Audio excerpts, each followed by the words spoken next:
Today we are diving into a really important topic. How do you keep your family connected when a disaster hits? Now, all the advice we're covering comes from some really detailed research by Virtualization Options LLC.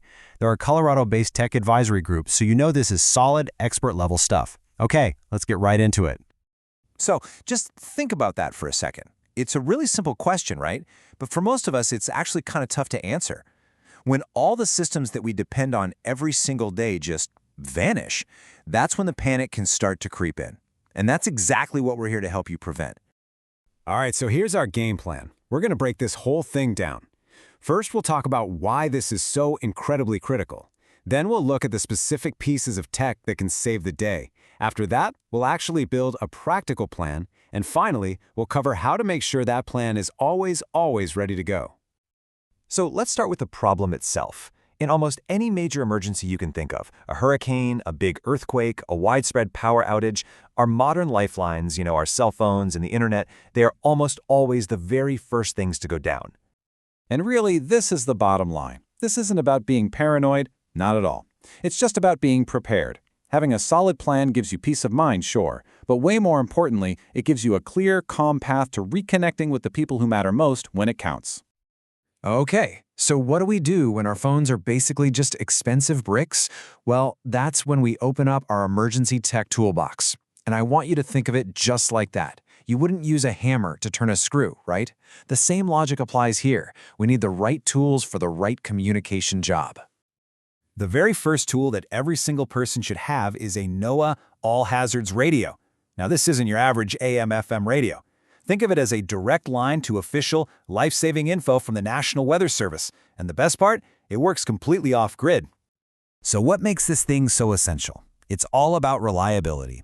You get early warnings straight from the experts. It's a source you can absolutely trust, especially when rumors and all sorts of bad information might be flying around online. Okay, a NOAA radio is fantastic for getting information, but what about talking to each other? That is where two-way radios, walkie-talkies, come into play.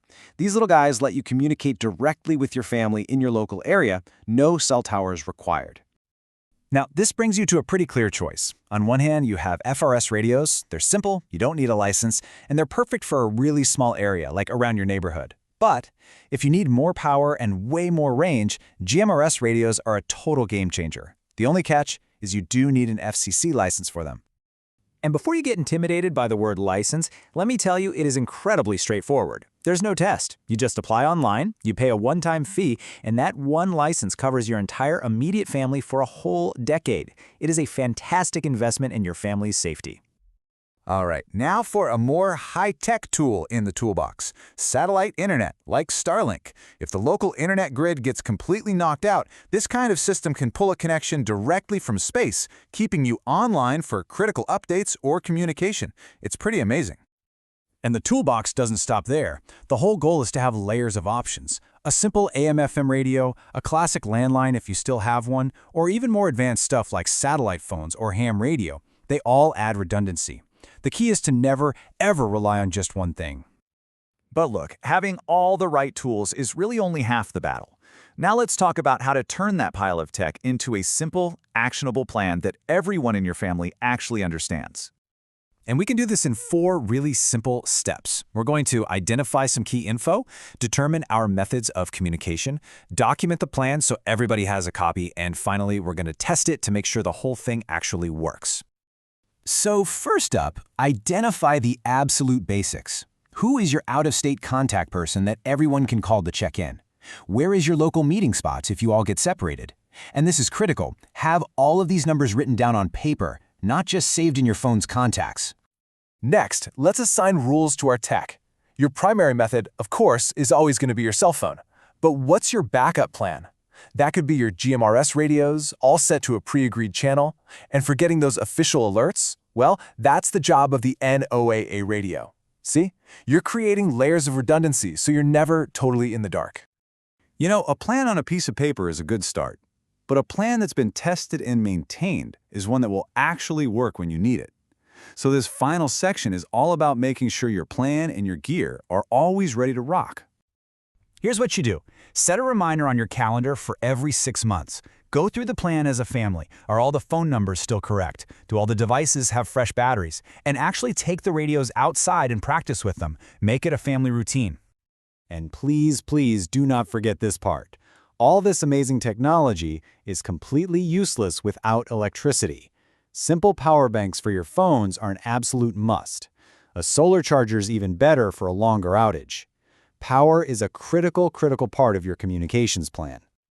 Just a quick but really important note on the legal side of things. Especially if you're using GMRS or ham radios, you're using a shared public resource. Understanding the basic FCC rules isn't just about following the law, it's about being a good, responsible neighbor on the airwaves. And hey, you need to protect your investment. Simple things like waterproof bags can save a radio in a flood or a heavy storm. Keep everything in one go bag or a designated spot in your house so you're not scrambling to find things during a real emergency. Okay, so let's bring it all together. If you only remember a few things, make it these. First, proactive planning is your absolute best defense. Second, build a diverse toolbox so you're never just relying on one system. And third, keep that plan alive with regular practice and maintenance. Ultimately, this is not about living in fear. It's the exact opposite. It's about empowerment. Knowing that you have a plan and you have the tools to make it happen gives you the confidence to handle a crisis calmly and effectively. So I'll end with this direct question for you. Don't let this just be interesting information that you forget about tomorrow. Turn it into action. Are you going to buy a NOAA radio? Are you going to sit down with your family and pick your meeting spot? Just pick one thing and get it done this week. Your family's safety is absolutely worth it.